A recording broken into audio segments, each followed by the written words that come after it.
Time for Captain Ambrose. Ambrose came into the wicket and just nudged the ball around. With the pace of Jordan, he was actually expecting to get some runs from that, and it was a brilliant catch by the wicket keeper. One more strike, and I think Captain Ambrose is going to have a word with his batsmen as they go out, because it's actually a time for them to come out and consolidate and try to get some runs on the board. He wanted to take the lead in the batting, and definitely it is not the case now. So the new batsman comes to the wicket.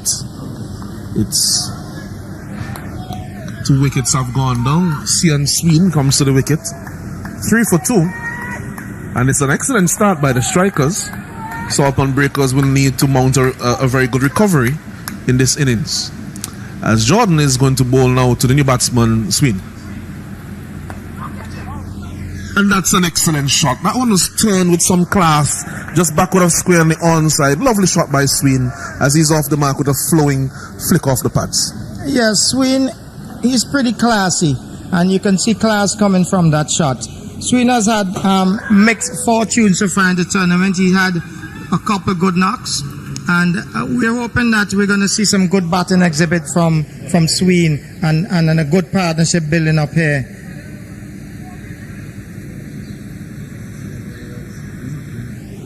So good time in there by Sween. What will be the response of Jordan? And this one is a bit shorter, just pulling the length back, the defense. 7 for 2 in the second over.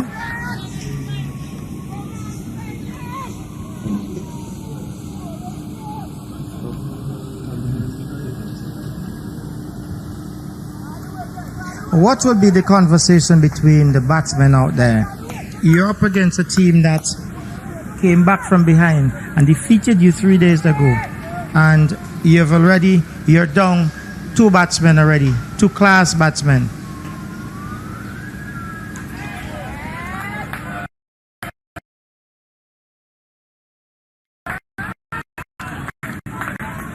Right, so Golden Bridge, Jordan seemed to be pushing the ball through, and Sween, definitely he has to stay and he has to build. Captain Ambrose is out.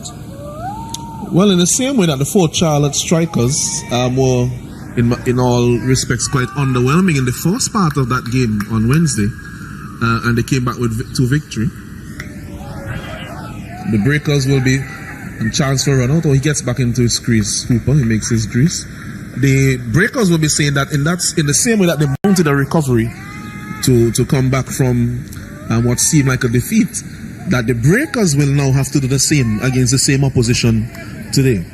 And it's 7 for 2 after 11 deliveries, 1.5 overs.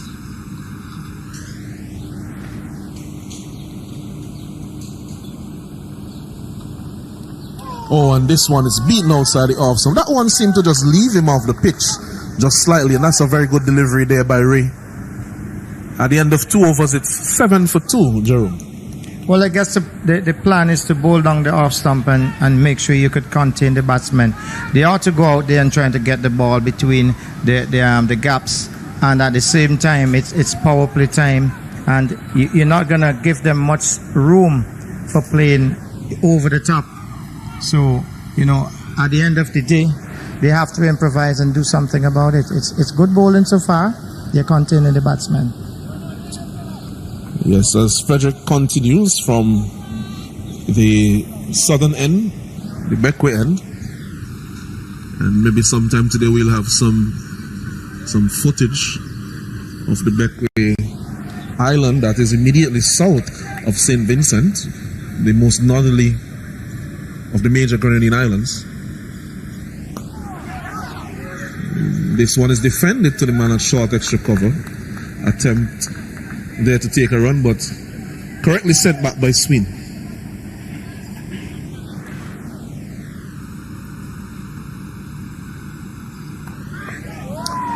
Good defensive line again being bowled here around mid and leg stump, not giving the batsman much room. Is Frederick, and he'll be looking to contain them and maybe force an error by the pressure that he's building. The line is exceptional so far, and There's no doubt that that's the plan.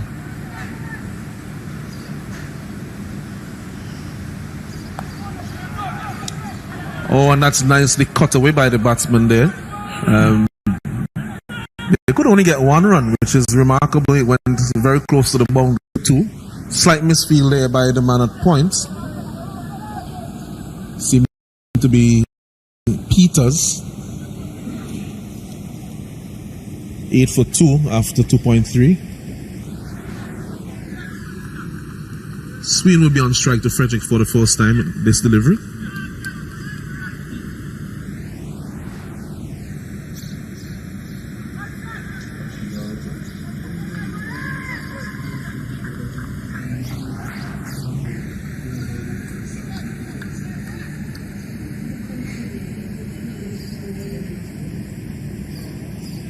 As we see that Frederick has gone over the wicket against Sween. I'm just discussing in the commentary box that he probably should have continued with his nice line from over the wicket.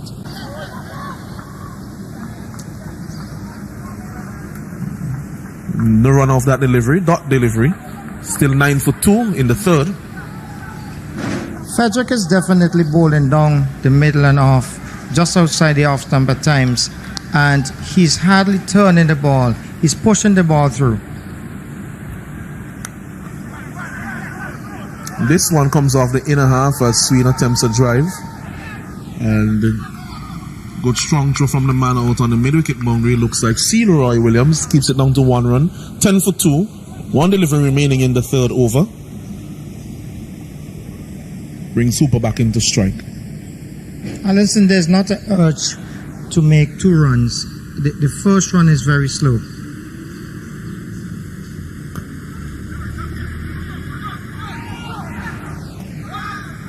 Direct hit there by the fielder. The bowler doing his own feeling, but Hooper was in. And so at the end of 3 overs, it's 11 for 2. Yes, as you were saying, they need to press a little bit more for the first. And maybe they will force the error from the field and get the second.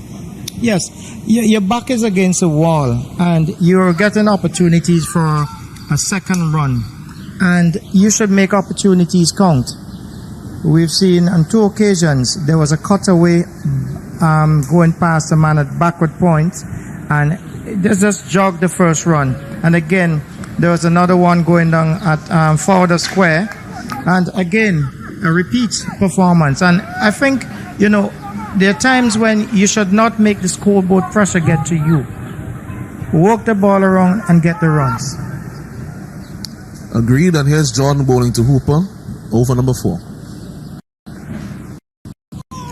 Another lovely delivery. He has done that a couple of times now, where he on the ball to leave the batsman off the pitch. Something that he did quite often in VP. And as I said, it is obviously the plan by Captain Bascom. He has a slip. He has a man down at the ball.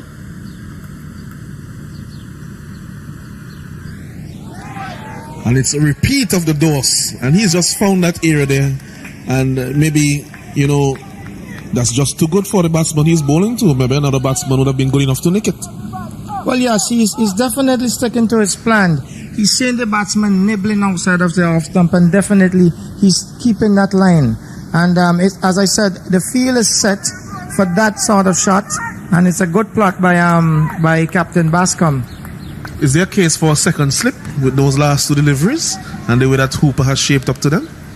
Just probably to prize out another wicket as he comes in again. This time he's a bit straighter on the stumps. And small there with the throw. It's now 12 for 2 in the middle of the 4th over. Alright, I think was searching for a Yorker. He definitely had the batsman nibbling, and he came closer to the stump looking for a Yorker, but it was not good enough.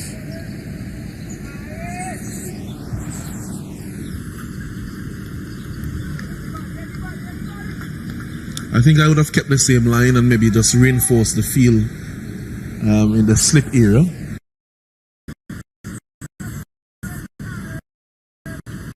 If it's not broken, you don't have to try to fight, but difference in approaches as he comes in again. Aborts his run up again, does Ray. So after him,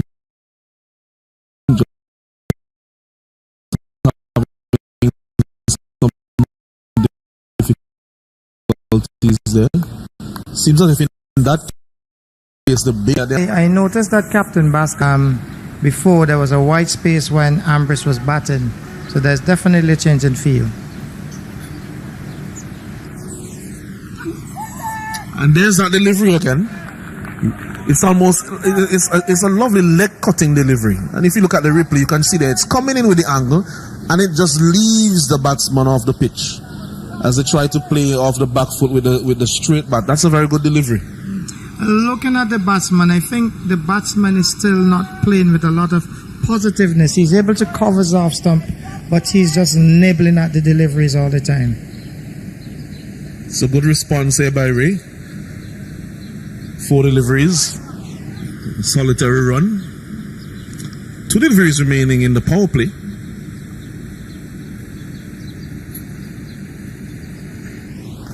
And he's bowled him. This time playing across the line, and with the movement that he has been getting, that one may have just straightened. Let's take a closer look at the replay.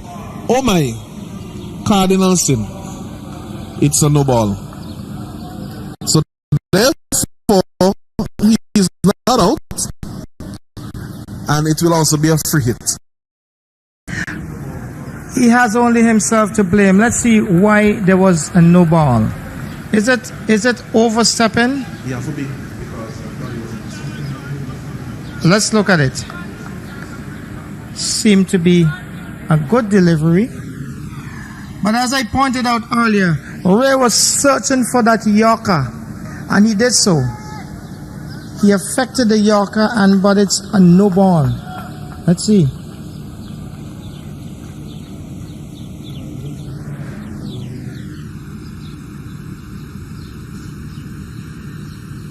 So free hit. And he's beaten outside the off stump, attempting to go down the ground. So remains at 13 for 2 after that delivery. 1 delivery remaining in the power play. Impressive stuff so far by Ray Jordan. Ray, he is a West Indies player, and Ray in a good line, and he's not moving away from the line. He has to make the batsman think about what he's doing.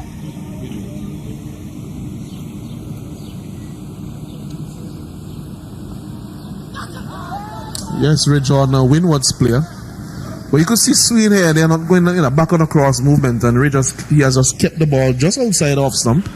And the batsman not moving with that typical back on a cross movement. I think maybe it's because of 10 over game, you're trying to give themselves room to get at the ball. But in this case, when you're batting against a bowler of the quality of Ray, you need to try to get behind the line early in your innings. And maybe they could have gotten a few more singles. As we look at the scorecard there after the first 4 overs, Jerome. Yes, certainly not impressive. After 4 overs, it's only 13 for 2. And one would think that they're going to do well. Ambrose was caught Hackshaw, bowled Jordan for 1. Williams was caught Jordan, bowled Frederick without score. And we have Hooper, he's not out on 3, and Swede not out on 5 from 11. Yes, and for bowling for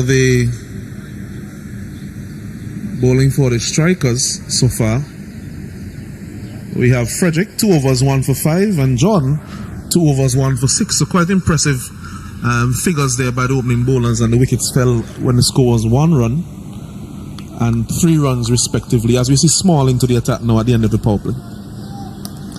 This one is short and it's dispatched. Is it a 6 or is it a 4? Seems as if it may have dropped just on the rope itself. But the call is for 4 runs by the umpire Davis.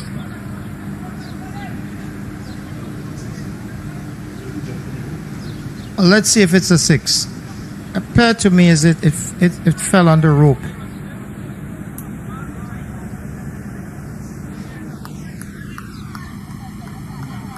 Okay, just fell, may have just fallen just short.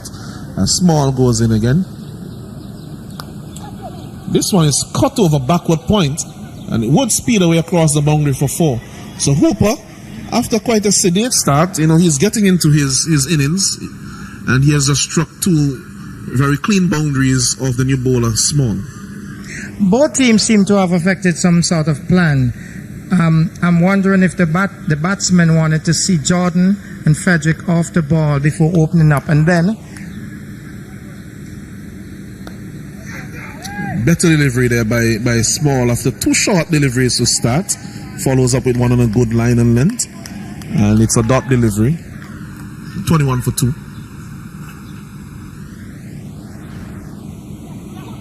This time he cuts this one to the man behind square on the offside. They take a single. 22 for 2, Jerome. Yes, so as I was saying, and Captain Miles Bascom, he was comfortable bowling through both bowlers who did so well containing the batsmen. So both sides had good plans. This one is swept behind square and actually beats the man at short fine, and it will go into the boundary for 4. That one was well placed by Sween. A bad delivery in terms of the line, pitching just on the wrong leg stump and turning further down the left side, and it was an easy put away for Sween in the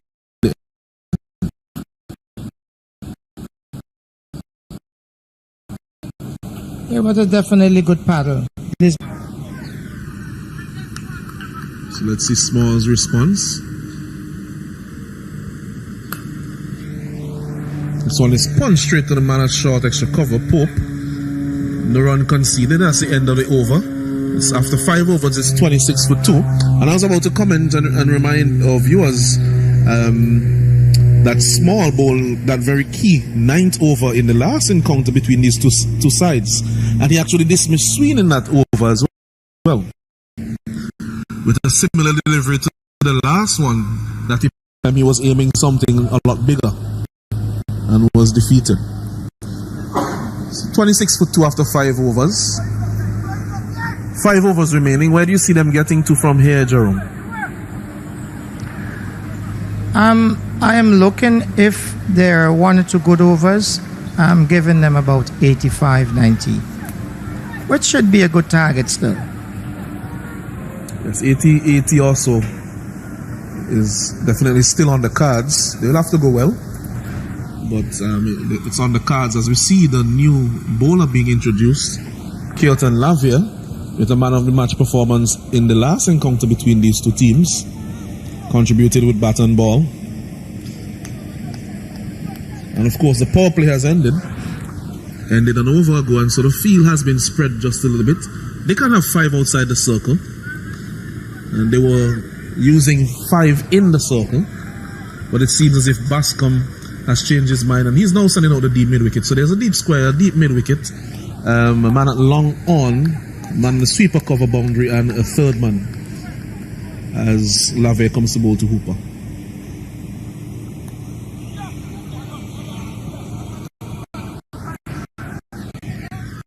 And this one is pulled behind square. That was actually good work by the fielder there at short fine leg. I think it's Wiley, because it pitched quite close to him, so he got his body behind it to prevent it from going to the boundary.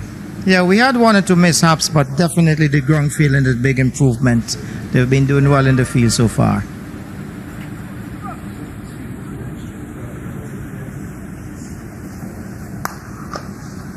This one is struck face down to the man at long on, Pope, who does the fielding. Single taken, 28 for 2 in over number 6. Hooper is on 13 or 15 deliveries. Sween is on 10 or 14 deliveries. I will enjoy seeing the batsman working the ball off the square. There's a lot of gaps. I see Captain Miles Bascom just plugging the gap, just putting the man just behind square. This one is a wideish ball in the gap. Definitely should be 2 this time, as this one was in the gap behind square on the offside. Overthrow there by Ray, but it's well backed up, so it remains 2. 30 for 2 after 5.3.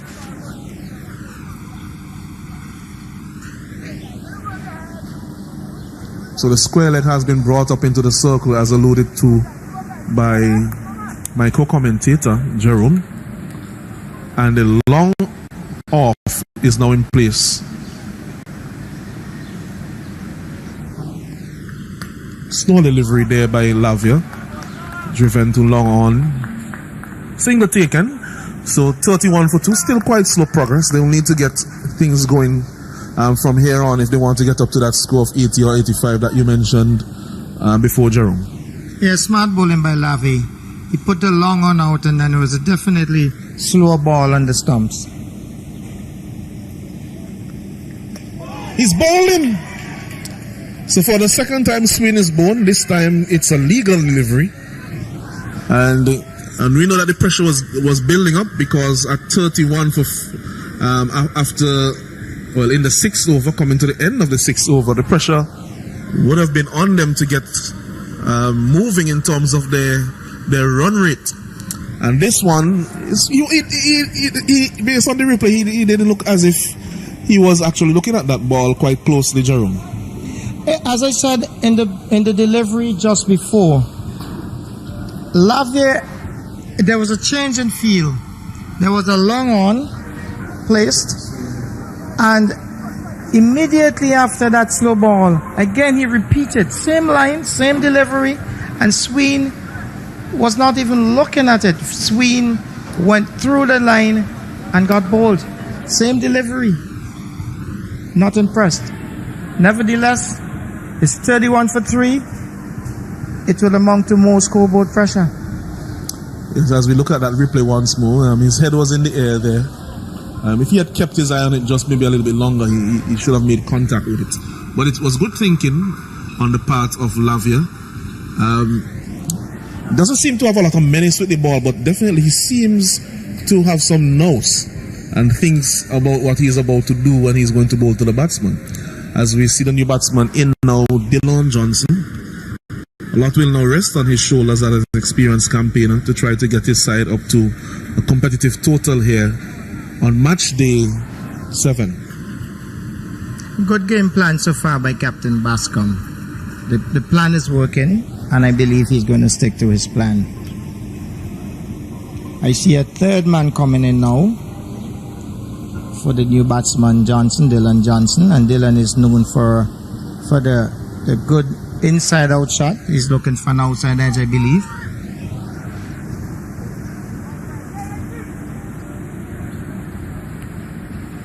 Yeah, so the mid-off has come back into the circle. This one is turned off the pad. Let's wait for the signal as they cross for a single.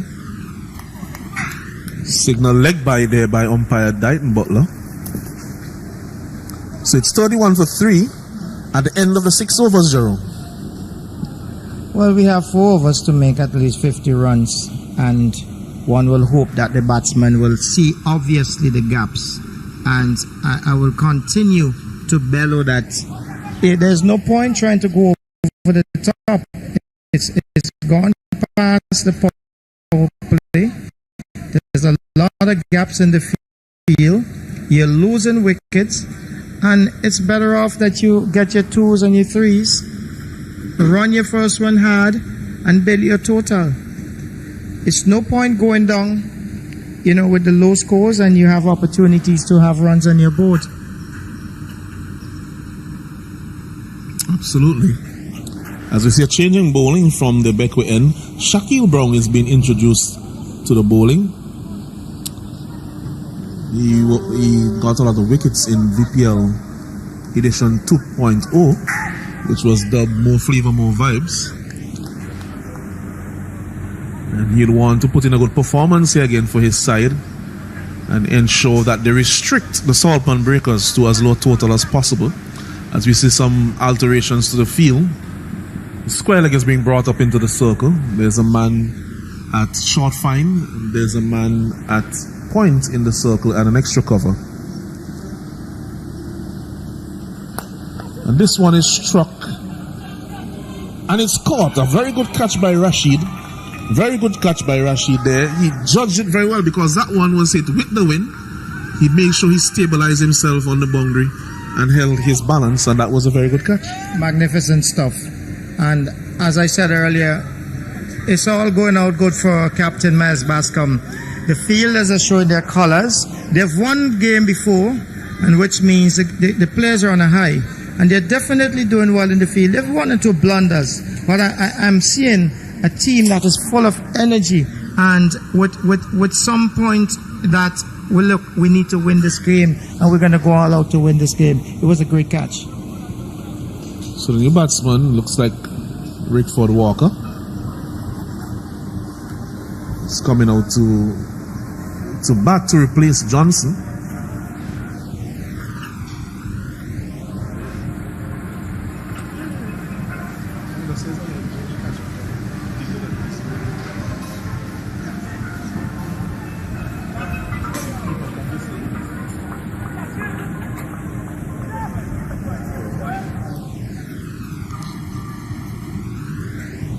So the new batsman will not be on strike because the cross while the ball was in the air.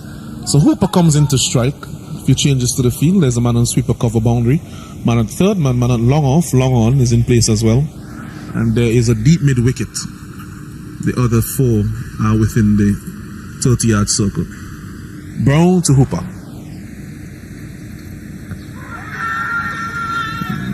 Loud appeal there for LBW, but that one was going way down the leg side. Actually struck him, seemed to even strike him outside the leg stump and going further down. Alanson, we seem to have a trend with a lot of first ball wickets. We had Ray Jordan with his first delivery getting the wickets, and then evidently Brown, first ball, first wicket. And I think there were a couple more earlier on in the tournament. Yes, and that is a reflection of the modern short form cricket where batsmen try to get a boundary early in the over to take the pressure off and then get a lot of singles in the remainder of the over. Well struck there by Walker. Didn't time it as well as he may have wanted to, but he gets the single. And the score moves on to 34 for 4. So we were saying, yes, that, a lot of boundaries of the first delivery. So that might be the intent of the batsman to put early pressure on the bowler. And it goes against the more conventional school of thought that, when a bowler comes in, you need to take a look and see what is happening before you go at him. But, the argument might be, well, we only have 60 balls. Here is Brown again to Hooper. Slow delivery. That one beat him as he advanced. It was a slow off cutter. And good thinking there by Brown. Hooper has been there for 19 deliveries. He's on 16. And now there's a lot that is resting on him, but he has been quite pedestrian so far in terms of his rate of scoring. What does he need to do from here on, Jerome? Why would he, at this stage, charge the bowler? You're 4 wickets down, and a lot is counted on you.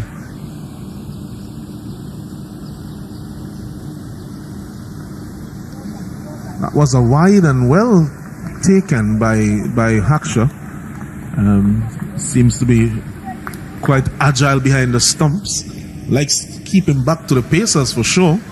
Flying around like Junior Ninja Murray. Yes, definitely he's having a good time behind the wicket. He's taking a good catch and he's having a good throw in behind the wicket. So the field behind square on the offside is being reinforced. And could see there's a man almost like at a gully region, although he's quite deep, right on the edge of the circle, and the third man is between him and the point.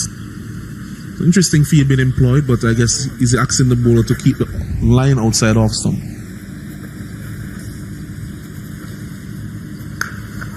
And this one is struck fiercely on the up. That was a very good shot there by Hooper. It was a foolish ball, and he drove that very nicely. Conventional cricket shot, 4 runs all the way all along the ground. Not a man move, as they say, Jerome. Yes. I can hear from the sound of the bat. The ball was full pitched, and it was an ask. And it was given. Good shot. Yes, good shot by Hooper. So he's able to play these type of shots. Well, I was making the point, Alinson, that he need to stay there and build a game. Don't just count everything as you're down.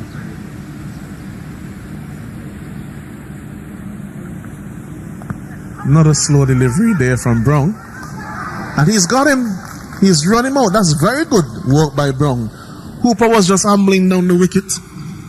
For what reason, I'm not too sure. He wasn't sure where the delivery was, where the ball had ended up. And so, it would have been wise for him just to remain in his crease. As you could see there from the replay. At this point, he's not too sure where the ball is. And the ball is actually heading directly to the bowler, who effects the run out. Very good job there by Brown. Jerome. Yes, good composure by Brown. The ball struck Hooper on the pads, and Brown never took his eye from the ball, and it was good finish. So it's now 39 for 5.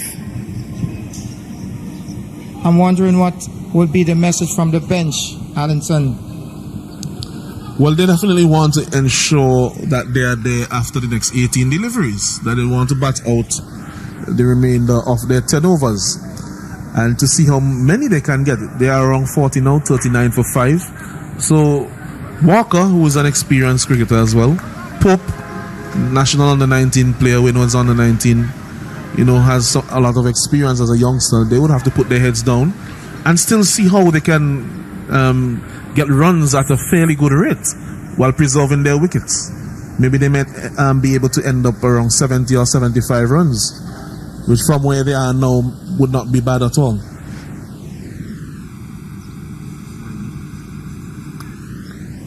So Jaron Riley into the bowling, and he's driven down to long on by Rickford Walker, single taken. It was Wiley's delivery in the last game between these two sides where he dismissed Sunil Ambrose that got the ball rolling for the strikers in the defense of that score. Yes, notably, Ambrose being out so early in the game, I believe this would have, actually placed a dumper on the game for the Salt Pond Breakers. Pope is off the mark, driving this one down to long off, who is quite straight. His cousin Pope does the fielding. His elder cousin Gidron. Yeah, there's a lot of cousins and brothers in this tournament, huh? Absolutely. And this one is 6 runs, so we don't have to ask a question about that one. As soon as it left the bat of Walker, it was all the way for 6. A short delivery by Wiley deserved the treatment, Jerome. Yeah, and that's the point. He pushed the ball around, and there must be a point where you will get a ball that you can build the innings. Good knock. Let's see how Wiley responds.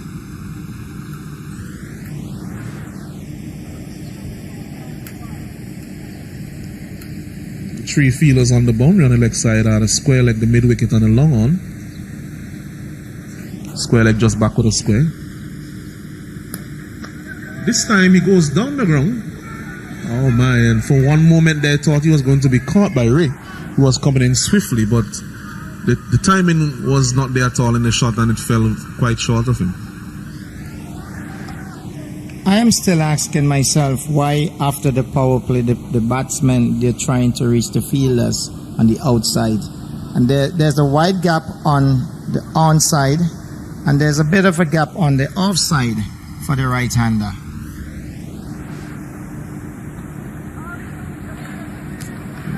Dot ball there as Pope was essaying a sweep shot. 48 for 5 in the 8th over 1 delivery to go in the 8th.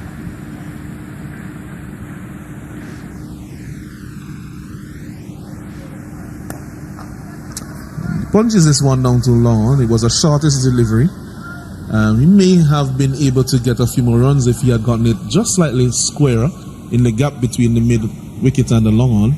And at the end of 8 overs, it's 49 for 5, Jerome. Yes, 49 for 5. Certainly, we are looking for a total that will be of a challenge for Miles Bascom and the strikers. And so far, we are seeing a struggle to get the runs on the board. Brong is going to continue, and Brong seemed to have a good bowling spell so far in the tournament. Brong hasn't been really bad with the ball, so we're hoping that Miles will affect a change. Again, having another wicket. So Brown continues from the Beckway end. He'll bowl his second over, 49 for 5. Walker on 9 of 4 deliveries. Pope on 2 of 3. A lot will depend on these two. Some changes in the field to the left-hander, and also changes in personnel. Some persons been moved from the offside to the leg side, and vice versa. So you have a deep mid wicket, a long on, a long off, one on the sweeper cover boundary, and a third man on the boundary.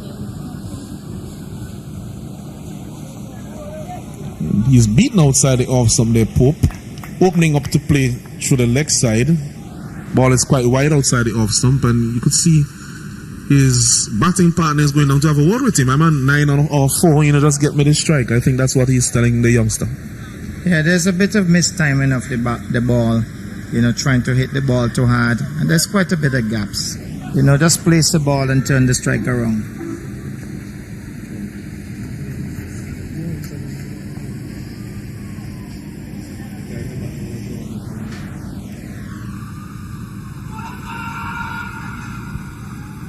This one, appeal for LBW, but it seemed to have pitched just outside the leg stump as well.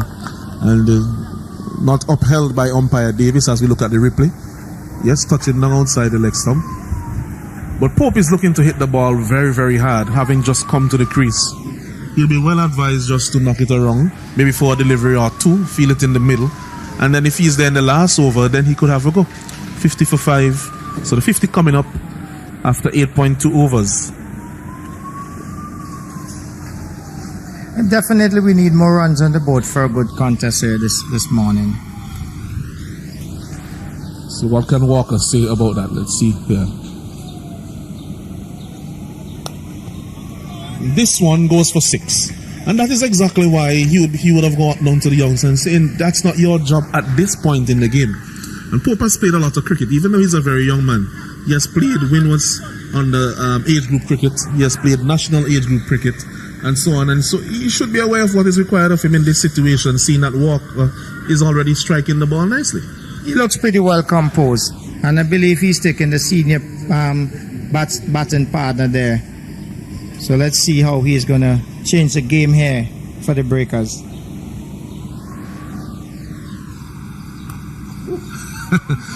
Yorker delivery there by Brown. And actually saw Walker tumbling over as he dug that one out. Good delivery. Brown saw him coming, and it was a real good slow Yorker. Despite it was just off the stump, but he saw him coming, and it was a good ball and good response. So Pope comes back into strike. 2 deliveries left in the 9th. Let's see how he approaches these 2 deliveries.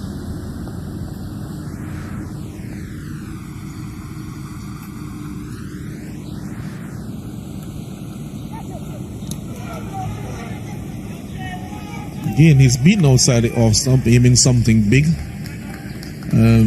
But I think he's looking... Yeah, he rehearses the shot that he should have played. Because he has been looking to hit the ball around the mid-wicket region. But the ball is wide outside off stump and angling across him. The outfield is quite quick, so if he gets it in the gap, he could still get 4 runs. There's a big space in front of him on the onside and on the offside.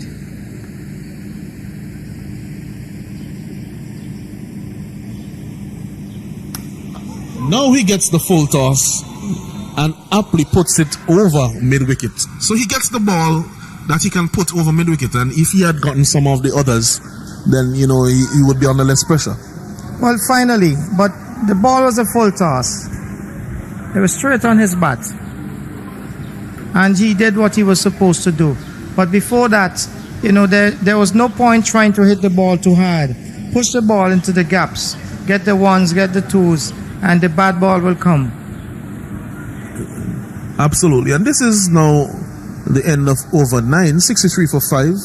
After that 6 by Pope. So he can hit the ball, but I would think that he needs to look at other areas as well.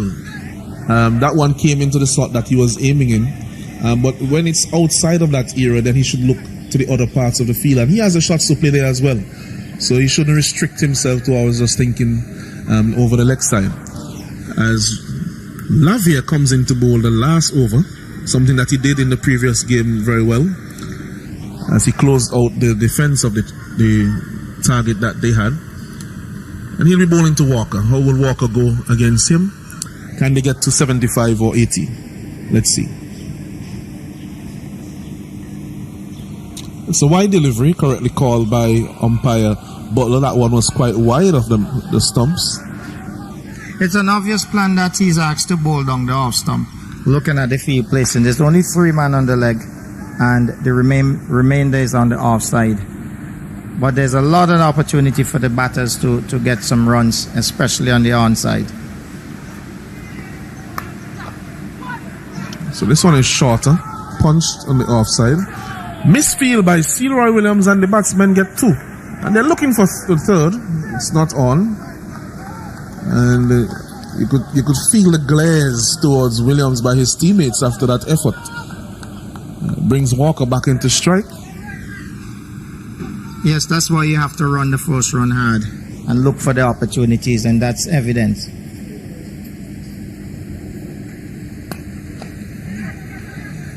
This one, the bowler does some good feeling off his own bowling, as Walker punches that one off the back foot back to him. So he's maintaining his line outside off stump. As you mentioned, there were 2 fielders behind square in the ring on the offside, along with the third man. So he was bowling to a 6-3 field. So clearly the plan is to keep the ball outside off stump to the right hander. Let's see what they do to the left hander for the remaining deliveries.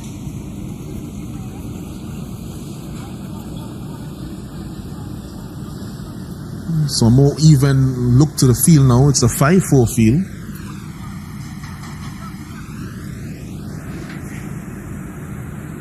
It's 5-4 field in place. 3 persons behind square on the offside in the ring. So it might be a similar plan here. This one is hit, struck very nicely by Pope between the deep mid wickets and the long on for 4. That's a good shot. That one was in the area that he was looking for delivery, and he dispatched it quite nicely. It was a low full toss, and it was treated brutally by Pope.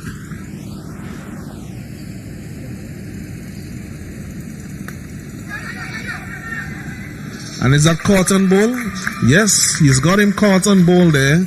And Pope goes, so Lavia exacts his revenge against the young man, but the young man will be disappointed. He has made a contribution now to try to get his team up to a score that is a competitive one. So he made 12 and 71 now for 6 with 2 deliveries remaining.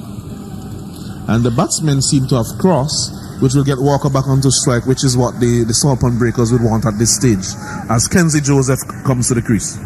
Well, importantly, Walker is 19 from 8 deliveries, and I think they have crossed, so he will be facing the next delivery.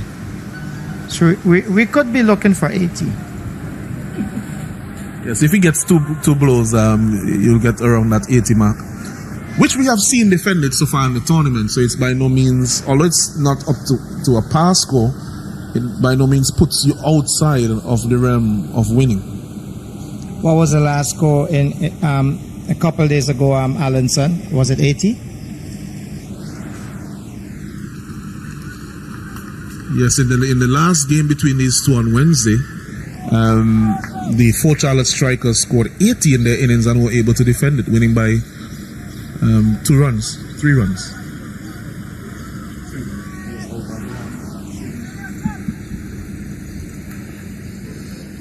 So Walker facing up. This one he drives, gets it over the head at the man of short extra cover, and they get 2 runs.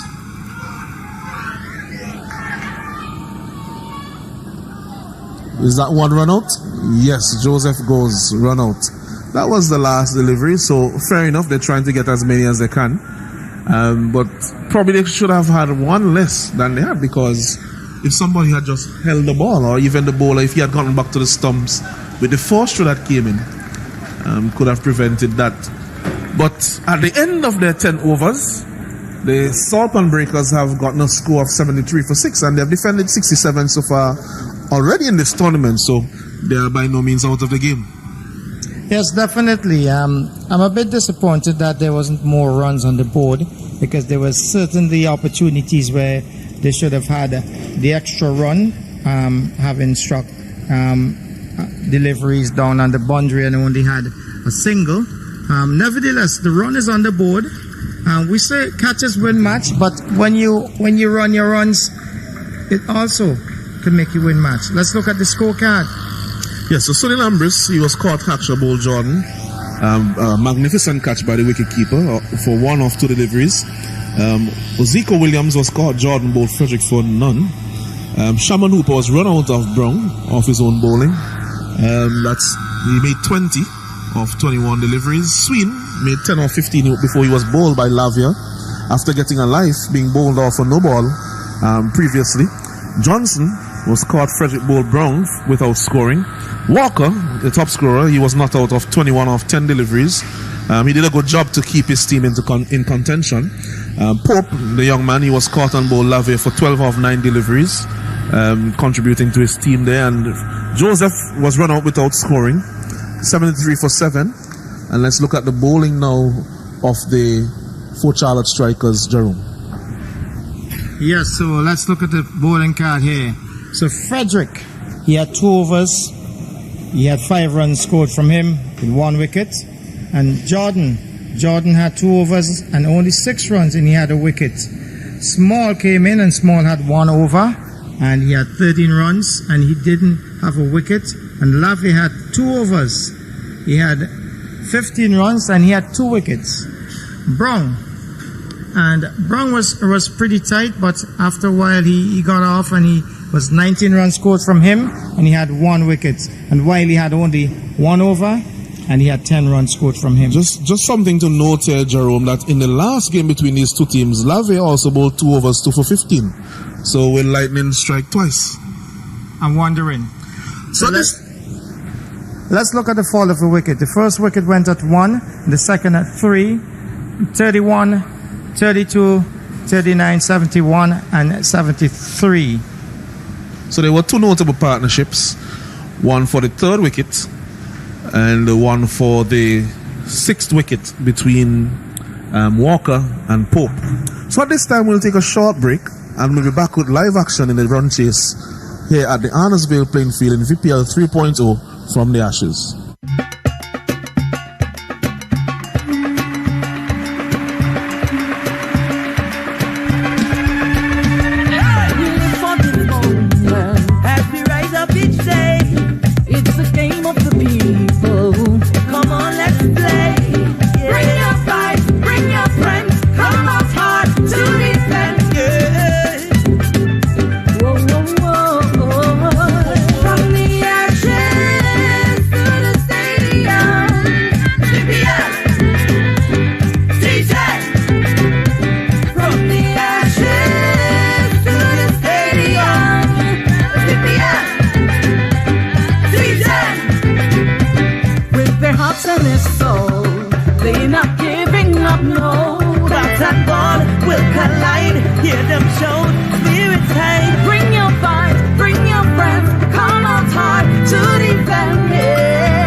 and his soul. They're not giving up, no. That's that God will collide. Hear them show spirits hang. Bring your vibes, bring your friends. Come out hard to defend it. Whoa, whoa. From the ashes to the stadium, we be out. D10. From the ashes to the stadium, we be out. D10. Hey. D10.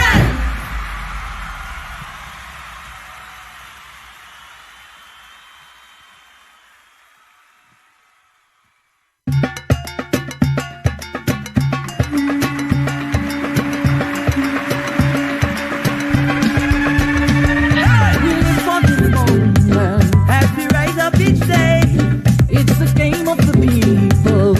Come on, let's play. Bring your vibes, bring your friends. Come out hard to defend. Whoa, whoa, whoa. From the ashes to the stadium, VPL, D10.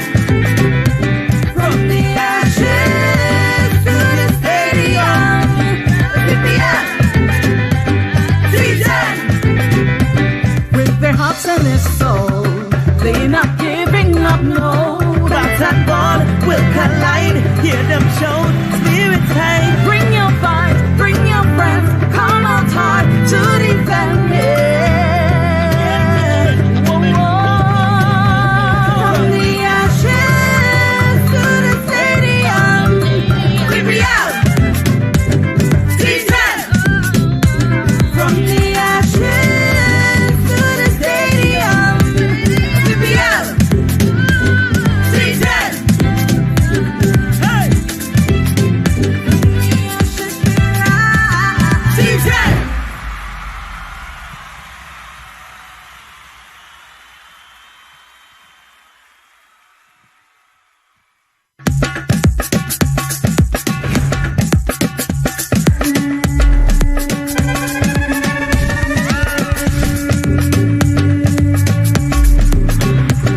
VPL. D10.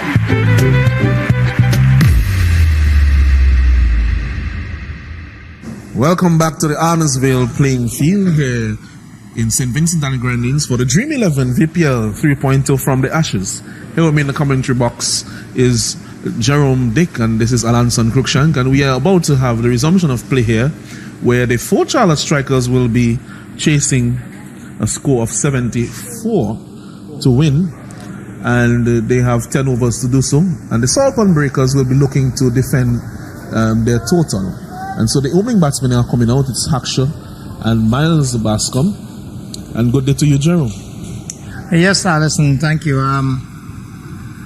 Sunil is not a stranger to defend small totals, and Miles, I believe, will go out with some caution. At the same time, they will want to build on a good game. Miles haven't had a good run with the bat for the tournament so far, so one will hope that he will go out and change his fortune personally and still come up with a victory against Sunil.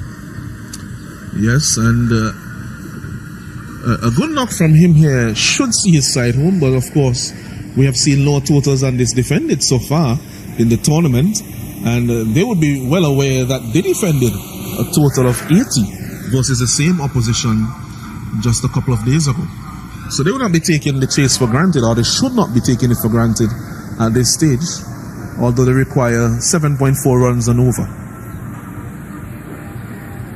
To open the bowling will be Dillon Johnson. Dillon Johnson, left-arm pace bowler, very experienced. The 2 fielders out are deep square leg and waiting on the other one to be posted. Yes, a third man. So third man and a deep square leg. Are the 2 fielders out. There's a slip in place as Johnson comes into Bascom. Shortish delivery, pulled in the gap, but well fielded there by Walker. Lost his footing shortly, but was able to recover enough to keep it to a single. So they're off the mark, one without loss after the first delivery. Haksha in the last game had a very brisk start, but he was dismissed in the same first over, batting against Johnson. Yes, strikers never really got to a good start for the tournament so far. So one will hope that they will want to go out there and just middle the ball and get some runs on the board. Both batsmen, they need to put something to their account. And you could see already, based on the approach that Haksha took in the last game, that Dillon is sending back the fine leg because he was caught trying to pull, and the square leg is also out. So I am expecting maybe some shortish deliveries here, if not full on bouncers. And so said, so done. So Jerome, how do you see the four Charlotte strikers approaching their chase here today? I think they will be very cautious today. Use the opportunities for scoring, and it's only, you know, how much you put in, you will get out. There's a lot of gaps in the field, so let's hope they will utilize the opportunities. And again, the bail has been blown off by the wind. It's a very strong wind here. Maybe we need to get some of the heavy bails here at this venue, Jerome. Yeah, maybe with some lead or something. Yeah, because the wind keeps blowing them off. As Johnson bowls again.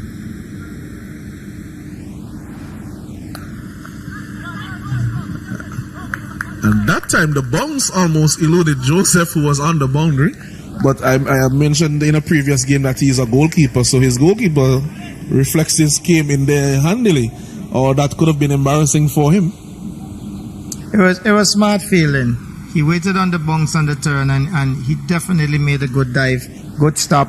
You know, it's all about containing. Fielding can help you to win a match too. Absolutely.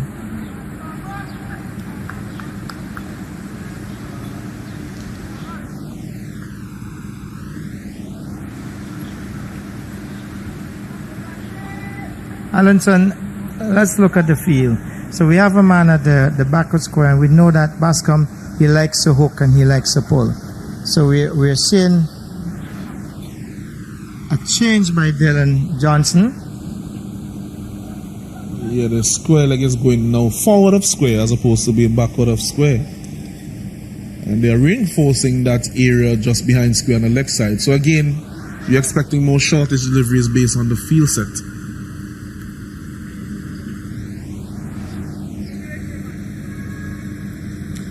Ambrose just coming down to point to have a look at exactly where his square leg is placed. As Johnson now goes around the wicket to bowl to Bascom. He will be attempting to cramp him for room here.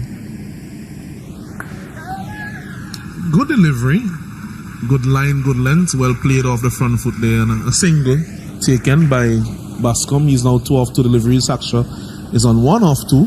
3 without loss. Calm start here in over number 1, Jerome. Yes, and we can see a definitely mind game playing out there.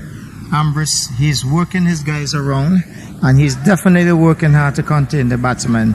Let's hope that the bowler will stick to their task and bowl down to the field that they're given. So as Haksha comes back into strike,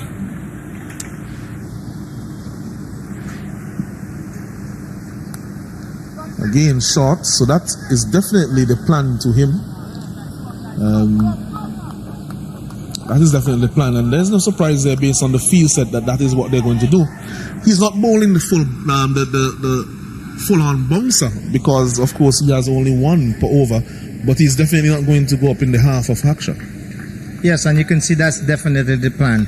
He's just bowling them short of a good length, and definitely you can see him making the extra jump and allowing the ball to come waist height.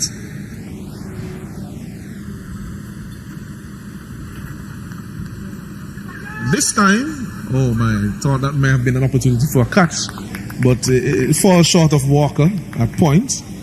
But the plan has been successful so far to Haksha. He hasn't looked as comfortable with that length, and the first over concedes only 3 runs. Yes, I almost thought it was deja vu from the last delivery, but successfully so. He got off, so it's 3 without loss. And one will wonder what Captain Bascom is saying to his lad out there. I mean, it was a good tight over, but we need to get the runs on the board. Solin Ambrose will be the next one, and there's a record between these two guys. Yes, and I think that Haksha has a role to play, and his role, they have put him up the order to go at the bowling. So they're saying to him, play freely. If you get out, we will not chastise you. But we have 10 overs, that's what we are playing. So go hard at the bowling, no problem. That's fine. So Ambrose to bowl to Bascom. This one beats him outside the off stump. Key match up here. Captain to captain.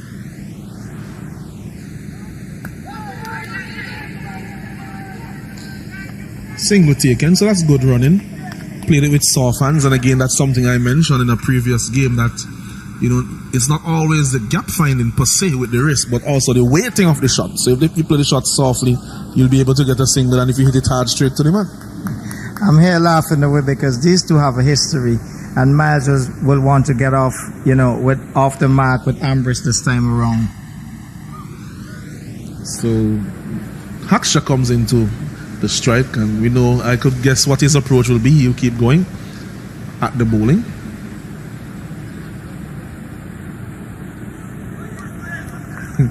Wide call there. That one seemed to come in after pitching, but adjudged to be wide by umpire Davis. Bowler doesn't look too happy. This one drives it down to long on, gets a single to Johnson. And it's 6 without loss so far after 9 deliveries. So fairly sedate start. But they're trying to keep their wickets in hand, I suppose, at this point, Jerome. Yes, most definitely.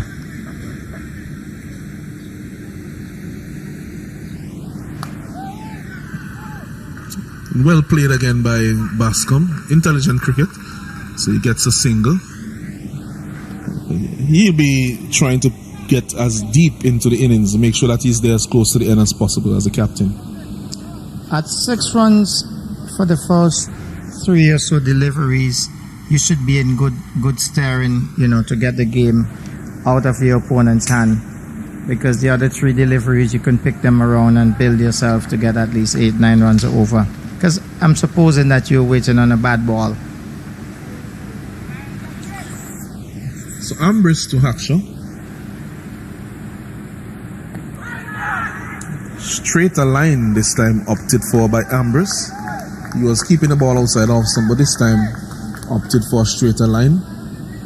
And there's no run, so 7 without loss after 11 deliveries.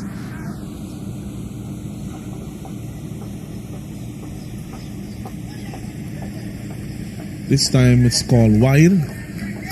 Prevented from going for some more runs by keeper Sween, who got his body behind that one. Would have sped away to the boundary, no doubt.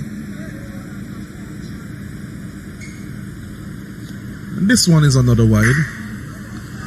Judged so by umpire Davis. So just losing his line here a bit. Sunil, on both occasions it seemed as he was trying to bowl one of his quicker deliveries.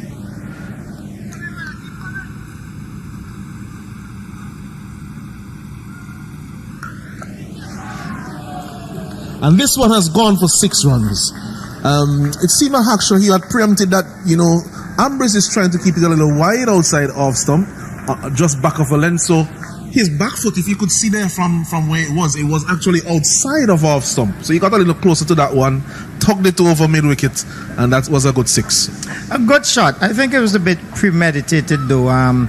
It seemed as though it was a bit of cat and mouse game going on out there between Ambrose and Haksha. The ball, Ambrose was firing the ball at good enough pace that he could not have had the opportunity to make that slug, and eventually he succumbed to it. Good 6.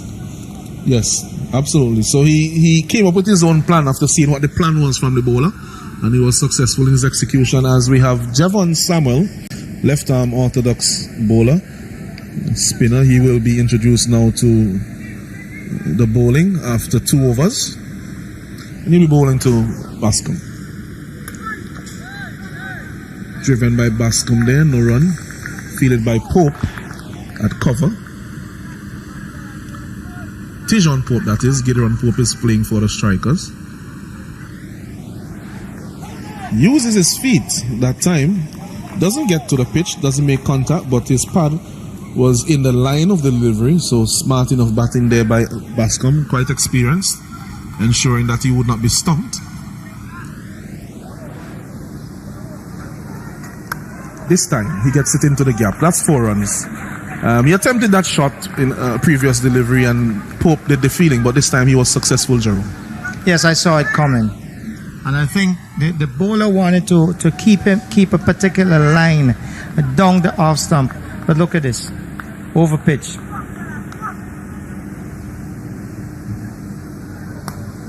This time he punches it off the back foot in the gap at mid wicket.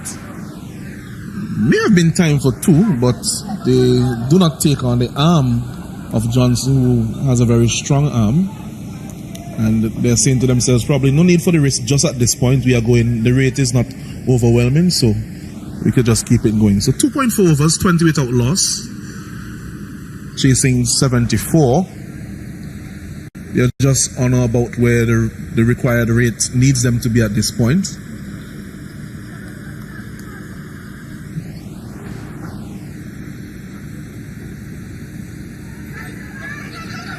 This one was on the pad, so, and Hakshaw was looking for the big hit over the leg side, but he missed it, but they were able to get a leg by. So 20 without loss, Jerome. 21 without loss.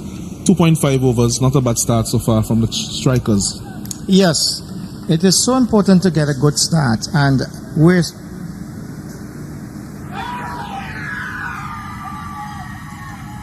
big appeal and not out, says the umpire. So 21 without loss after 3 overs. Let's look at the replay.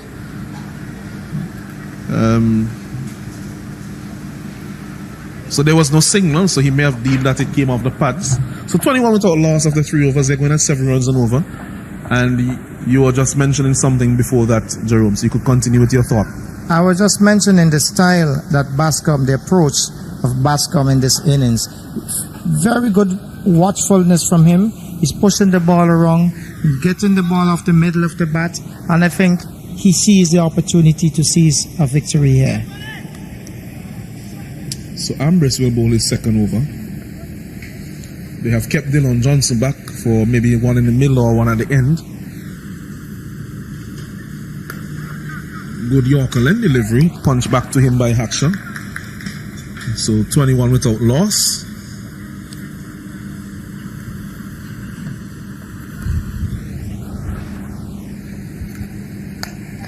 This time he goes over mid-off.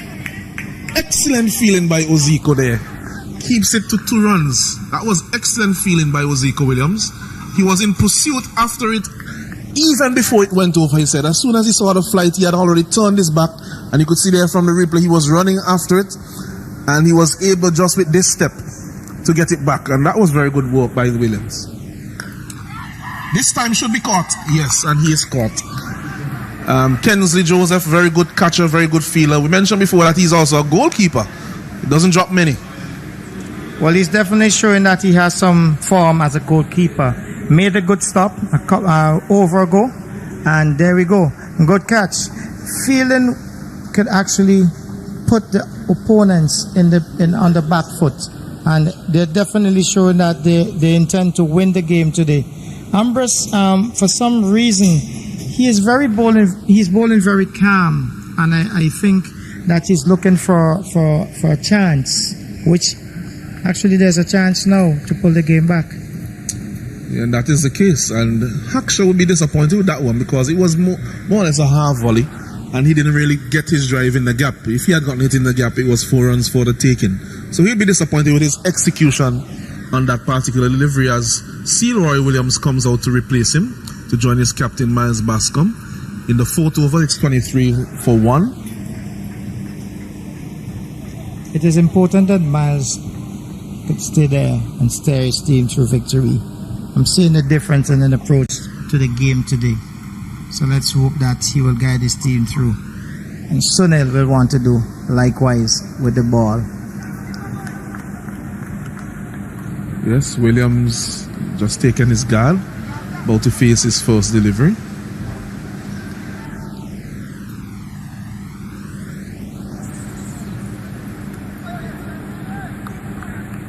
Wideish delivery, but he had made a good step across his off stump, so deemed as a fair delivery by the umpire.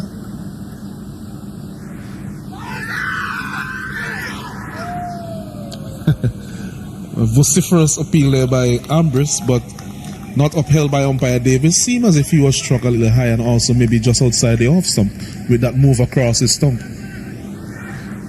It was a good call by Ambrose.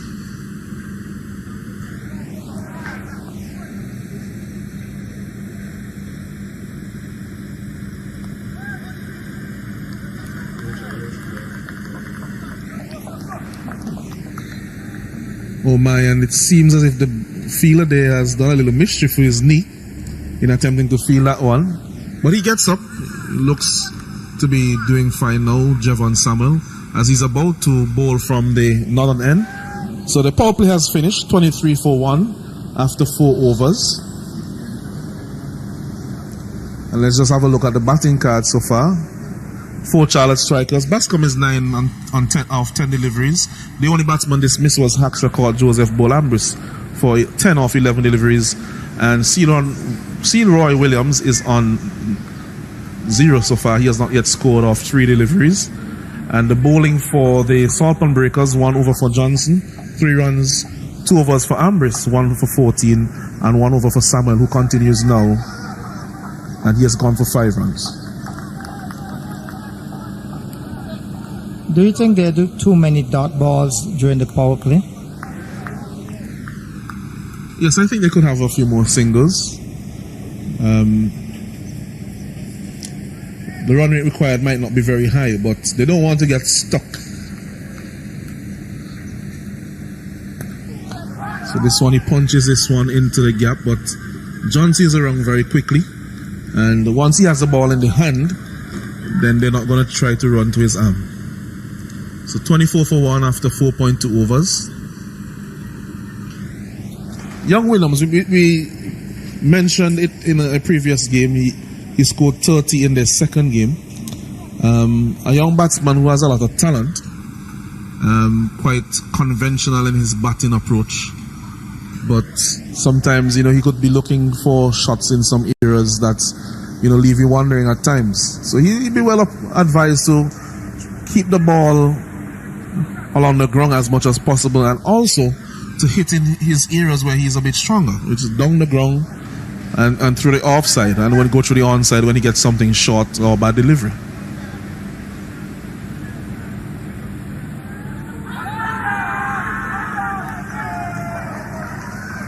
And that's what we were speaking about. I mean, that's a foolish delivery. He's slightly outside of his crease, across his wicket, and he's looking to sweep at that delivery. That's a ball that he could have easily played down the ground for a single. And this is something that he has to put a bit more thought into the approach of his innings. A talented young man, but he needs to put more thought into the approach of his batting. One will wonder, why is there so much pressure on the batsman coming into the wicket? You have a score of 24 for 1, and you just have over 4 overs bowled already at your team. There's no pressure, and there's no point making that sort of shot. Nevertheless, it's another wicket out, and it will add up ultimately more pressure on Captain Bascom to get the runs on the board. Yes, and the new batsman is the experienced Gideon Pope. He comes to join his captain at the wicket. They'll be needing a good innings from him if they are to cross the line here and come up victorious in this game. 24 for 2. So Samuel will be bowling to him. Field is well spread. Covers this one up and defends respectfully back to the bowler. Feeling is done by Captain Ambrose, who comes in from a short mid-wicket position. So we have a sweeper cover on the boundary, a long off, long on, deep mid-wicket, man deep backward square leg boundary. And Gideon goes, but he is, oh my goodness. And he has been dropped by, of all persons, Dillon John, so you don't see him dropping too many catches once they go within the range of his reach. Well, I will say this is a lucky day for Gideon. I mean, Gideon is in the wicket, hasn't really settled, only one ball before that, and straight down the throat of one of the safest hands on the field. And it's actually a 6. I see Captain Bascom having a word with him, is to say, hey, guy, settle down, let's bat. 2 experienced campaigners there.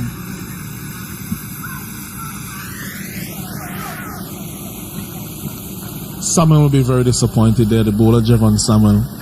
And I know the entire team will be disappointed, but they're still in the game, the salt pan breakers. They just need to keep taking wickets at regular intervals to heap the pressure on the 4 Charlotte strikers, who require 44 or 5 overs. So it's a required run rate of 8.8 runs per over. They have 8 wickets in hand, Jerome. So where do you see it going from here? Well, I'm just saying that is more pressure building up, because there was actually a drop chance, which means there's some sort of pressure mounting on that bench. There's no need to play the shots at this point. Bascom is holding the bull by horn, and he's doing pretty good. So I'm not too sure what's the plan right now from the bench.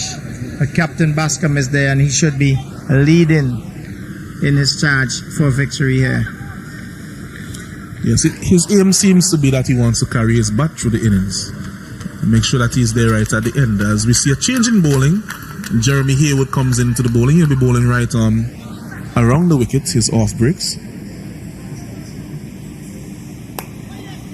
Punches down the ground does Captain Bascom. Just jogs for a run.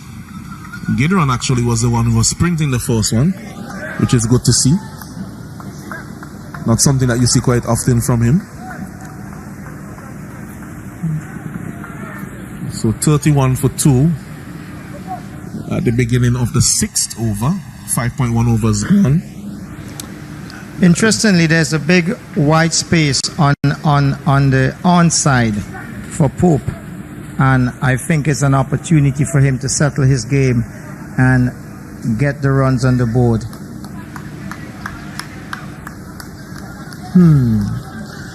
He was actually going to go over the wicket, and I think with this field that may have been the better approach as opposed to bowling around, because with the angle now it's easier for him to turn it if it doesn't turn into the leg side. This one pitches one bounce to Dillon, single taken. Yes, I was saying that he will be pushing the ball across, so he doesn't have to attempt to turn it too much. And just with a little bit of turn, he'll still be going even further away from the batsman, who will be looking to the leg side with the space that was there for him. Most definitely. It's an obvious piece of thinking there. Yeah, we saw that one as it was released, and he pulled that one down, dragged that one down short, Haywood, and that was dispatched quite easily. I think Bascom was waiting for a delivery of that sort. Very easy put away for him for 6 over square leg. Which reminds me that it's good to stay calm, push the ball around, wait for the bad ball, and build on your total.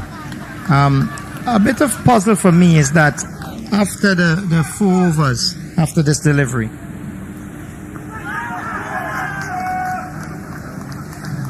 after the 4 overs, the power play, the batsman seemed to have an urge to find the fielders on the outfield. That one has been struck for 6. Got it over Joseph. He didn't get all of it, but he got enough of it to go over the boundary for 6. Another short delivery by Haywood, and he's erring, and he's being punished here. And you can see the timing from Bascom, the calmness. He's pushing the ball around. He's leading the charge here, and he's doing well so far. Full delivery there, strong appeal from the players and even some persons here in the commentary box. It may have just pitched outside leg stump, but we'll want to see the replay on that one because it was quite full. No pitching on the stump. Did he get an inside edge on it? Or a touch of some sort? We're a bit too far away in terms of the audio to hear if there was an inside edge. We don't have an earpiece. But that was quite close if there was no baton involved. Let's look at the replay. There's an obvious inside edge. Yeah, slight inside edge there. Now that it's slowed down, we could see it. Could see just about there, yes. Hits the bat and then goes back onto the pad. So good decision there by umpire Davis. As at the end of the 6th over, the 4 Charlotte Strikers are 44 for 2, and the Southampton Breakers at the same stage were 32 for 3. So they are well ahead of what is required. They just need to keep their heads and continue as they are going now. I'm not going to count my eggs as yet because we have had some thrilling finish between both teams so far. So I am not going to count my eggs as yet, Alison. Of course. We're just commenting on where it stands at this point. And the new bowler is Denson Hoyt. He'll be bowling from the now defunct E.T. Joshua Airport end. Or probably we could say the Joshua Center end. And he comes in for his 4th over, bowling to Gideon Pope. Wide delivery and call by umpire Dighton Butler. So it's 45 for 2 after 6 overs. They require another 29 runs of 4 overs, so that's 29 of 24 deliveries. So the run rate is in hand, well within their reach, and smart cricket should get them there.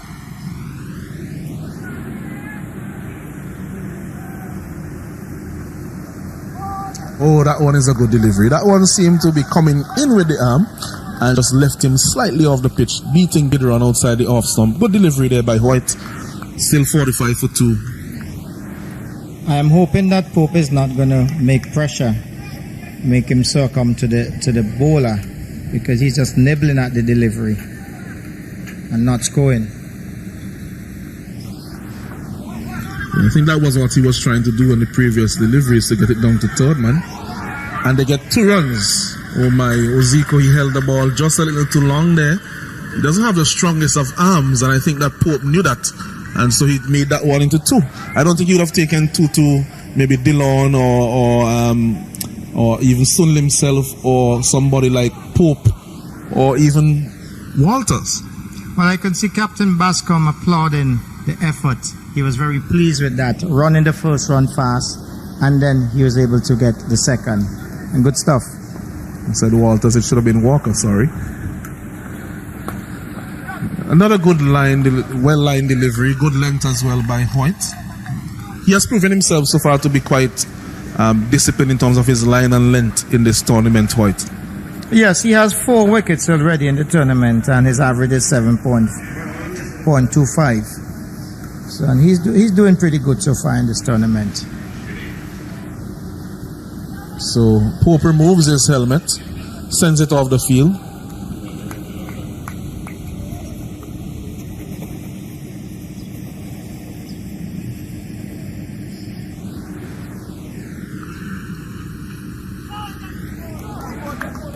Seems like he's trying to finish the game quite early, but in an effort to do so, he's building up quite a few dot balls. And I didn't mention this, but Oziko was moved from the 3rd man position after his performance a couple of deliveries ago, and he was exchanged. And the fielder there is now Kenzie Joseph. Oziko is now at short fine leg, so he was given a demotion by the captain.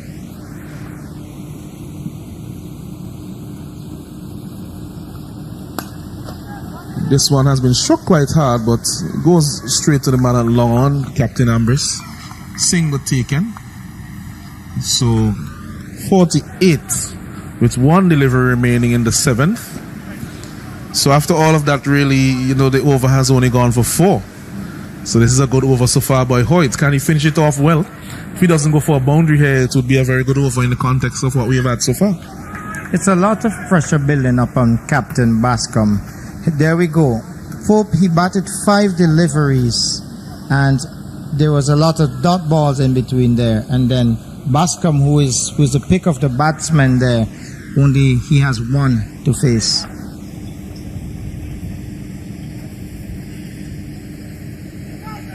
And you could see the result of that pressure that you mentioned before. Bascom playing a shot that is uncharacteristic for him so far in this innings based on his approach that he has taken. Evidently, Allison, you can see the pressure building up on Captain Bascom.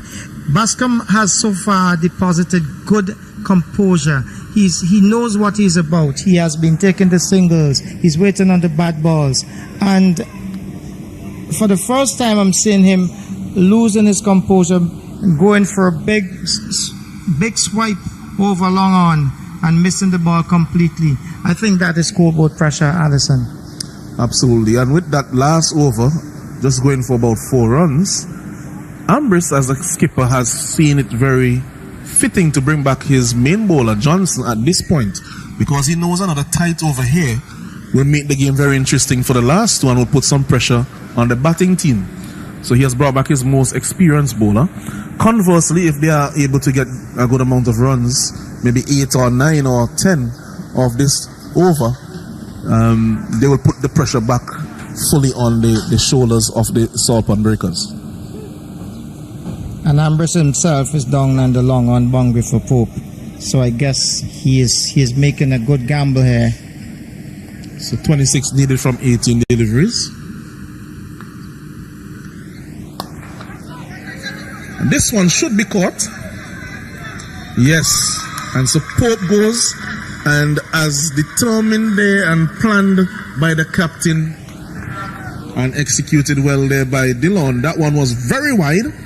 And he was still trying to hit it down the ground. I mean, that with that line, you'd have been well advised just to hit that probably a square on the offside.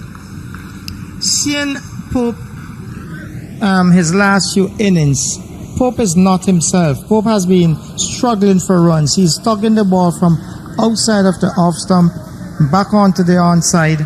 And Captain Ambrose, as I pointed out, just the delivery before, he placed himself on the long on boundary, and Dillon was right. Dillon had the ball straight down the off stump wide enough so that he can slug the ball around. Good play. Yes, it was also a slow delivery, and so he was not able to time it properly, along with the when you combine that with the line of the delivery. So the batsmen have crossed while the ball was in the air. Coming into the wicket now is Lavia, who was the man of the match in the last game between these two teams on Wednesday. And if he supports his captain to the end here, he will also be making a case for a repeat of such, having taken 2 for 15 in their bowling attempt. So some discussion here, change to the field. Andrew Thomas is being sent out to the sweeper cover boundary. So there's a long on, long off, sweeper cover. And there is a deep square leg and a deep mid wicket as Johnson goes around the wicket to bowl to Bascom. I am hoping that strikers will, change fortunes.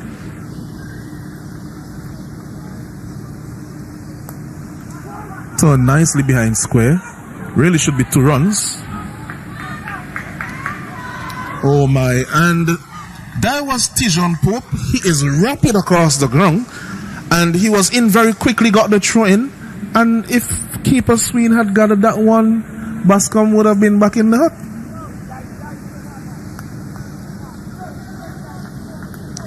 It was good pickup, sharp throw, strong enough, but it was on the bounce to wicketkeeper Sween, and that was a miss run out.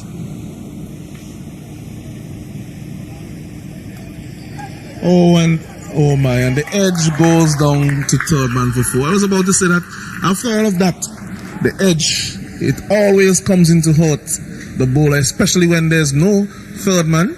or no fine leg, as is the case here. That edge, you usually see that in these overs coming to the end of a white ball fixture. It was not a good enough effort by the fielder, though. It was just a lazy push to stop the delivery. To me, it was a wrong hand rather than diving across and using the two hands to stop the ball. It resulted in a 4. Yes, a dive was definitely needed by Hooper there. And this one has been struck for 6. This time, Johnson goes a little too full. Seemed to be another slightly slower delivery. And this one has been driven for 6 by Bascom. That one was in his half and that was aptly put away. You could see the convincing shot. Look at the composure from Bascom. And I said he played one rash shot earlier, an over go after he had a bit of pressure when he was batting with Pope. And then look at the shot. Well composed, 6 runs. And because he has gotten the 6, all he needs to do for the remaining delivery is just walk them around, and he should be fine in this over. And it seems that if he, I thought he was going to have a chat with Lavia, but that should be the plan from here on for the remainder of the over. There's one delivery left. They need a runner ball from here, and singles can do it for them. And of course, if they get a bad ball in between, it will make it even easier. This is how important it is to push the ball around and you wait for the bad ball. You will always find yourself in the game. So 13 runs from 13 balls. Bascom is back in the game.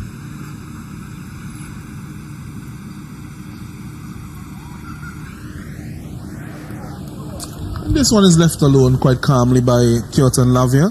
The over goes for 13 runs. And I mentioned at the beginning of the over, if they have a big over here, that the 4 Charlotte strikers will be well on their way. Dylan Johnson was introduced. He got the important wicket of Gideon Pope, but Bascom was able to get 2 boundaries off the over, one quite fortuitous off the edge, and the other one nicely struck down the ground for 6. So now it's 61 for 3, Jerome. They only need 13 of the last 12. They're in a similar position that the Salpan Breakers were in 2 days ago. Are they going to hand over the win? Well, I shouldn't say hand over, but are they going to mess it up? Well, if Captain Bascom could maintain his composure, I believe that he will see victory. It was a good dot ball, good by Lave, leaving that one alone for Bascom to take the strike. He has certainly been doing well with the bat so far. Hoyt to Bascom. Good length. Good length delivery, dot delivery. 13 required from 11 deliveries from Bascom. Seems as if he was making a little bit of an advance down the track there to see if he could get close to the length to go down the ground there, Jerome. Yes, I will work the ball around, and I believe I will have a bad ball if I was Bascom. Work the ball around, wait for the bad ball. I'll be in the game still. He's punched this one straight down to Dillon at long off. He does the fielding. 1 run conceded. And so they require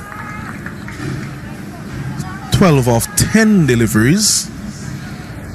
12 of 10 deliveries. And even in my mind right now, if I'm Curtin Lavie and I'm on strike for the last delivery of this over, then I'm seeing that as a free hit. Definitely. You must have a bad ball. There will be a bad ball for a difference in the game right now. Good bowling there by Hoyt. Very good bowling. He has bowled well in the tournament so far. He has bowled intelligently. And they have used him now in the 9th over. The 7th and the 9th over of this game. And so that is good planning by the think tank of the Salpan Breakers. He had been bowling earlier so far in the tournament. But since he has been bowling so consistently well, they have put him where when the pressure is on. There's a lot of gap in the field on the offside for Lavie, and I see he's looking for a dab to get the runs on the offside.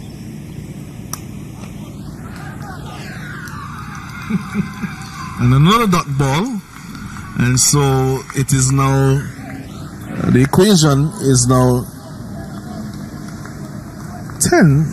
12 still required of 8 deliveries. 12 off 8. Coming down to the wire here in game number 13. And he's beaten again outside the off stump. So they still require another 12, but this time of 7 deliveries.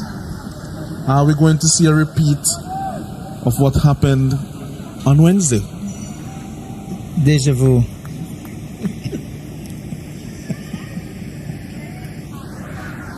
And I think now, after having done what he did for the last 4 balls of the over, I think he needs to now go after this one, in my mind. But just don't swipe. You watch it carefully and try to get a boundary, because the captain will be on strike the next over. And he goes and does the same thing. So it seems as if the Lightning is going to strike twice here. Will Bascom be able to avert that situation here in the last over, because his team now needs 12 runs in 6 balls. Not good cricket there, not sensible cricket being played there in the last over by Lavier. Really, of the deliveries that he faced from the third delivery of the over onward, he really should have just gotten behind the line, tried to drop the ball close to him and get a single. Yes, Allenson. As I said, there's a lot of space in the field, especially the ball is bowling down the off stump. There's a man that was placed just ahead of you on the offside, and it's pointless. Get behind the ball, drop the ball in the space, and get the run on the board. He's been playing some unconventional strokes to deliveries that are close to him, and as a result has been putting pressure on Captain Bascom on the other end. Bascom was not able to even get a strike. So it's now 12 runs from 1 over. So 12 runs required of the last over. Everything to play for here. As I will now be joined in the commentary box by Stacey and Adams as Jerome prepares to take the toss for the second game, game 14. So the new bowler is Tijon Pope, brought back into the team today after an injury. And he has been given the responsibility to defend 12 runs. Will he be able to do it? 62 for 3. And good afternoon to you, Stacey. Yeah, good afternoon, Allenson.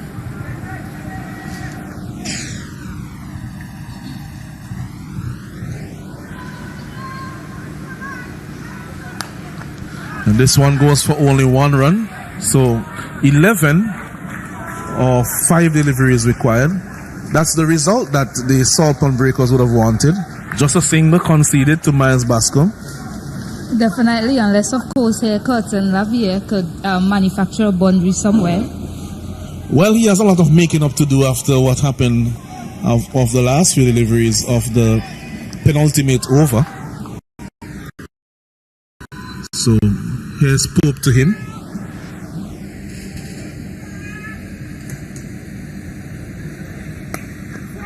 This time he takes a single, taking back the strike. Something that you would have wanted to see from him in the previous over, Stacey. Yeah, I was about to say what he's doing last year. The good thing is Miles Bascom is now back on strike, and he needs to find a way to get a boundary here. Having said that, really good start from Tijon Pope.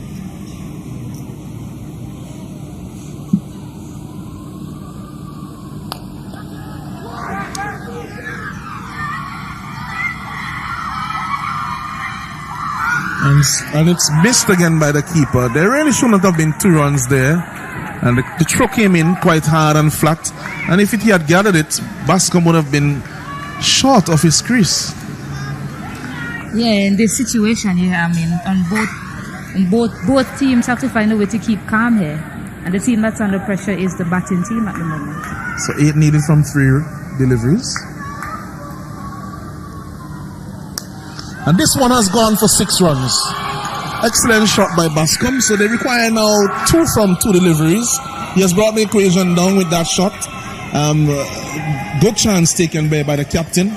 Batting himself and his team into a position of possible victory. Yeah, terrific shot there by Miles Bascom. He got the length that he wanted and he just deposited it over the cover boundary.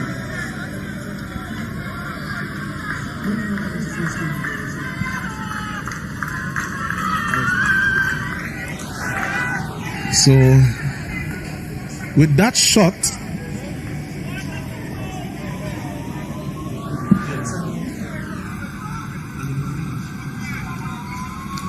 it has now brought the target down to 2 deliveries. So, some excitement here at the Arnesville playing field in Dream 11 VPL 3.0 from the ashes. But can the Saltpond Breakers emerge from the ashes of these last 2 deliveries and come up with a win?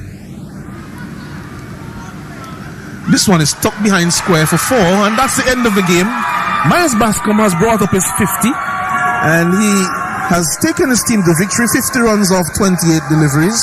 Congratulated there by his former national teammate, Ambrose. And Bascom will be very pleased with that chase and the responsibility he has taken on his shoulders to guide his team to victory there, Stacey. Yeah, really good time for Miles Bascom to show up and come to the party. Coming in here with 50 from 28 balls. Congratulations to the Fort Charlotte Strikers. And I think his batting partner, Lave, will be quite relieved at this point after what transpired in the penultimate over. But very good chasing there by the Fort Charlotte Strikers and the experience of Bascom coming to the fore at the right time. Stacey?